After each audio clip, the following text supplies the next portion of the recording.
Hi, okay, welcome back to the part two of my conversation with Pastor Moses Ida Michaels, where we are going to be elaborating on his book, Collide, the GPS for a New Generation. This is a book that I believe we all need to get. So, without further ado, here's a part two of our conversation.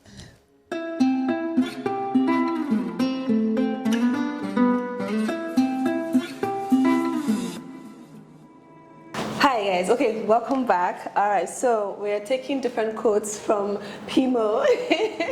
And then, so the next quote today is the assets of biggest value to each person on earth should be his or her soul. This one I agree completely. So, but tell us more about that.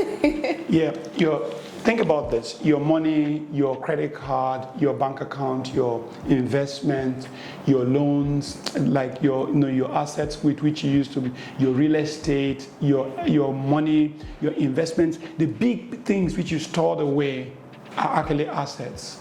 Things you bought are also assets, right? Things you own are assets. All of them have value.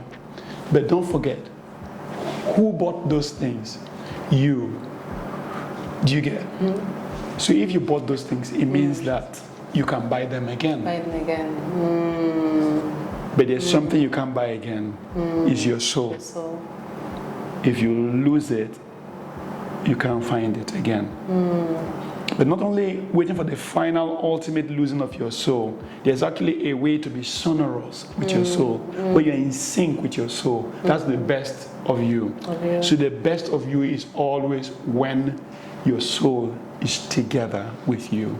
Isn't it funny how we don't understand the depth of value of our soul, that we can easily sell it for something so trivial as wealth and resources that you are not going to take away with you when you leave earth? This is actually so true, because even someone watching our conversation may think like, what are these guys talking about the soul? Give us keys about how to make money. Give us keys about how to conquer the world. Give us keys about, this is rich people's talk. When you have made money, you can now start talking about the soul. The soul. But the truth is that many people who are actually at peace, even in their old age, are not necessarily rich. They are people who have made peace with their soul. So our next quote: if you don't know who you are, your assets will always be your master. If you don't know who you are, that quote for me is very profound. If you don't know who you are, your assets will always be your master. That means you associate yourself with your belongings, the things that you have gathered over time. So who are you? I'm the owner of this entire estate, but you don't know whose you are, because if you know who you are and whose you are, you realize that these things, these accolades that you've had, these acquisitions over time are just very fickle, that once you leave the earth and it goes with you. But if you don't know who you are, but I want to hear your where that came from, but that's what I understood about the quote. But tell us. Okay, so the truth is that we on earth, we're actually our value. We're actually the things we own. We're actually our job. We're actually our family. We're actually the connections we have. So the Bible says, what shall a man give in exchange for his soul? Which means that if you strip us of all our values, then we sometimes feel worthless. Most of the worthlessness people feel is actually not because their soul is hungry or something. It's actually because of the things they lack. Yeah. So people associate their sense of being or what they have. The journey then is to move us from that point to a point when our assets don't control us. So it's not about not having assets. We all need assets to live. Let's not lie. You need a car to drive. You need a house to live in. You need a good mobile phone to communicate. You need this gear for us to do this recording. So assets are important. But if you build your entire sense of being on these assets, then the assets now control you. The story was told in the Bible of a rich young ruler who had so much money and who had so many things, and came to Jesus Christ and was like, Master, what will I do to be saved? Jesus said, I keep all the commandments. The guy said, oh yeah, I keep all the commandments. I'm a good guy. I don't steal from anyone. And Jesus said, it's true. The Bible says Jesus looked at him and loved him. And Jesus said, go sell everything you have, give it to the poor, and come follow me. And the guy was like, yeah, that's hard. And the Bible says, he went away sorrowfully because he had great treasure. Somebody used to say that great treasure had him. Your assets rule you if you don't know, first of all, the person who gave you all this is God. The purpose of all of this is to do good in the world. Yeah. The idea of your wealth and your status, like, is so amazing. How a governor will not see that he has the perfect opportunity to rally massively a state to do well. They're giving you 10 billion a month, 20 billion a month to make sure that you go into your state. That 10 billion is your mobilization fee for you to mobilize the entire state towards a direction. Yeah. Then you take the 10 billion, put in your own personal pocket, and leave the state unmobilized because you have no idea. And when you leave, you castigate yourself into the rubbish bin of history because people know that you have nothing to give. Yeah. Wow. That's profound. I mean, I'm soaking up so much knowledge. Now, this next quote for me, when I read it, I was like, yes, finally, someone said it. And it goes like this: science should be subjected to some level of scrutiny, as is faith. I couldn't agree more. I couldn't agree more, because I am so tired of people questioning, oh, what makes you think, how can you believe what you don't see? But at the same time, there are some things in science that makes us go, yeah, how about that? But so good. You know, the whole idea of science is uncovering. Science is about discovery. Yeah. We learn new things. Yeah. So there was a time when the world was thought to be flat, until the guy called Galileo came and said the world is spherical. So what were all the scientists doing at the time when everybody thought the world was flat? They were theorizing about the flatness of the world. Yeah. There's a time when nobody knew electricity was in the air. And all of a sudden we woke up one day and discovered electromagnetic waves. So all of a sudden we now know that there is electricity in the air, and with the right apparatus you can type electricity, you can tap it down. There's a time when people didn't know about flying until the Wright brothers came and said that man can fly. Some people even challenged them and said if God wanted men to fly, they would have given us wings. And people vilified them until they found the law of aerodynamics, and that if planes taxi at a particular speed and tilt their wings, they can literally jump into the air with everything they're carrying, with the advantage of the wind. The interplay of speed and the wind will lift a plane up, and they could stay flying. This was the discovery of science.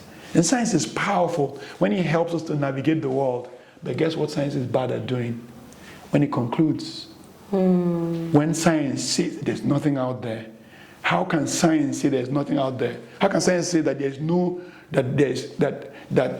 life in outer space? How much does science even see? The farthest reach of science has been through the Hubble telescope, which has been probing the Earth's stratosphere outside of the Earth. It's been launched into outer space, and that's from where the biggest and the farthest planets are seen. Who tells you that there's no life outside of Sirius, outside of avant-garde planets that reach out of the Milky Way galaxy? Who knows what's out there at the edge of science? Is more. So science is great when it helps us to navigate the Earth, but science is wrong when it tells us that we shouldn't think. So the question is, who is questioning science? When scientists hold themselves as gods, questioning God. Scientists think they are gods. They know everything. So the whole idea is to challenge science and say, let science go through the level of scrutiny that God goes through, especially in our thinking. Science is very good with experiments, but science is not that great with psychology. Yeah. When God created the earth, he created everything and he put everything in place for mankind to function. Right. And then he now gave us the knowledge. Right. And the ability to... God delights in hiding his knowledge from the world. Right. So he gave us the knowledge and the ability to discover these things. And we go ahead to discover them. And we now start to question the very person that put that thing in place to start with. And also the person that even gave you the ability to even discover it. So for me, it's bizarre. It's thinking in reverse, to me, it's a direct slap on God's face when scientists come out and say God doesn't exist. No, but the Bible says a fool says in his heart there's no God. Yeah. So those people cannot slap God in the face. They actually make a fool of themselves. It's like you don't know. Yeah. You're actually displaying your ignorance when you see the wonders of creation. The Bible says in Romans chapter 1, since the creation of the world, the invisible qualities of God have been clearly seen from the things that are. Yeah. When man goes round and round, they find that the answer of what they're looking for is still in the Bible, back in the Bible, back in that book, old rustic book, which people say is irrelevant after 5,000 years of existence. Yeah. The answers to the troubles of life, to our emotions, to our fears, to our quest for the world, to how the universe exists, is already in the Bible. What is happiness to you? That is chapter 2. That's the whole chapter in the book. Go and buy Collide. You will see what happiness is about. Happiness is actually a shared human quest. All human beings want to feel a sense of fulfillment. So they are running after happiness, chasing that thing that will make them feel a sense of the fact that, oh, my life counts. Oh, I'm valuable. Oh, I want to do something in the world. Oh, I'm beautiful. Oh, I matter. That sense that brings you a sense of inner peace and purpose is what people are looking for in happiness. But by the way, in this book I show how happiness is an illusion. So it's like you're traveling. I gave the example the other day about when I used to do child technology in northern Nigeria. Sometimes I was traveling to Kebbi State all the way from Plateau State. And from Kebbi to Plateau State is actually about 750 kilometers inside northern Nigeria. So you'll be going on this road, straight road for like 20 miles.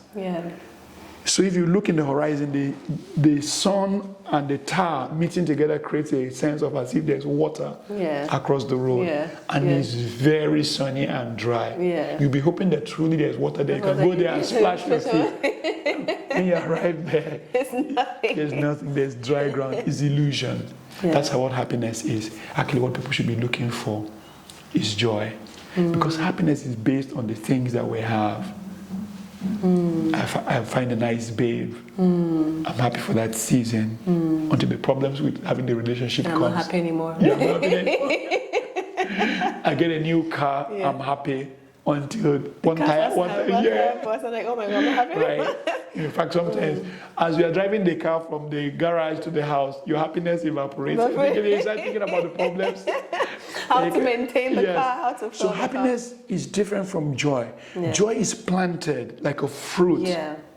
You plant it. I decide to find joy in you, in my relationship with you. So every time you come, I plant it. I sow a seed of joy. I water it. Joy is a fruit. It can be watered and it can be harvested. Unlike happiness, which we want to pluck. You just want to go and get happiness. You just want to buy happiness. Want to buy, want to buy happiness. But happiness, it doesn't last. Because it's not a fruit, it's not planted. Whatever is not planted can easily be washed away. But something that is planted, it can stay, when come rain, sunshine. It's always bringing fruits. That's joy. So you find joy among the poor, among the rich, among the sick, among the world. You can see somebody who is so sick, lying in their bed, closing their eyes, in bliss, thinking like, oh my God, so this is the end of me. I'm transitioning to another world. Where can you find that kind of peace? Yeah. It's joy in the fact that you've done what you're supposed to do in this life. Yeah. And in the next life, you have hope. Yeah. That's actually joy. Yeah. It's different from happiness. You cannot be happy about being so sick, but you can be joyful. Joyful. Wow, Pimo. if I sit here, we're gonna go all day, because in conversations with you, this is how it is with us. Like, this is just like a little glimpse of how we talk, because I know there's so much more we want to talk about. But this book for me is a must read. I don't know, but Pimo, tell us why we should all get this book, because I got my copy, I got it signed, guys. So tell us why we should get this book, why this book is important in this season and in this generation that we're in right now. We're sitting in the tinderbox of clashes. We live in a world of conflict where people are constantly fighting. For you to fight properly, there are some fights that are not necessary. So sometimes you avoid some fights. There's some fights that are necessary. For you to fight, you need to equip yourself with what's really going on. Yeah. So if you meet two people fighting, you not choose a side. You not discover that the side you chose was wrong. Yeah. How do you know that the side you chose is not the wrong side? And the way to do that is actually to equip yourself. I was looking for a book to use to counsel with people as I met with them and as they handle difficult situations in life. That's how I stumbled upon writing this book.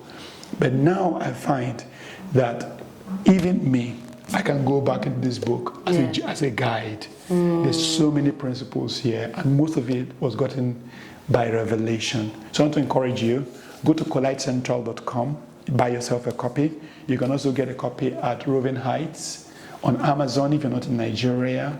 And even if you're in Nigeria, you can buy Amazon Kindle. It's available on both Amazon Kindle. You can also buy it on... you can buy it at Pataba Books and also at Latena Books in Nigeria. Yeah. So, God bless you. Thank you. Nice. Thank you for having me. Ladies and gentlemen, it is such an honor to speak with you, Pimo. And this book, I would recommend this for anybody. If you're a millennial, you should read this book. You should read this book. Pimo, thank you. It was such an honor having you on the show. Thank you so much. Ladies and gentlemen, this is Real Talk with Ejay. I am your host, Ejay, and I will see you next time. Have a good day. All right, so, and there you have it. What you have and what you possess does not define you. It's not. You're not going to carry any of the things that you've acquired over time to heaven, or when you die. Your soul is much more important. So we should work hard at developing and protecting our soul than protecting our acquisitions, because our acquisitions are just mere fickle substances that we're not going to take anywhere when we leave Earth. So thank you so much for joining me on this episode of Real Talk with Ejay.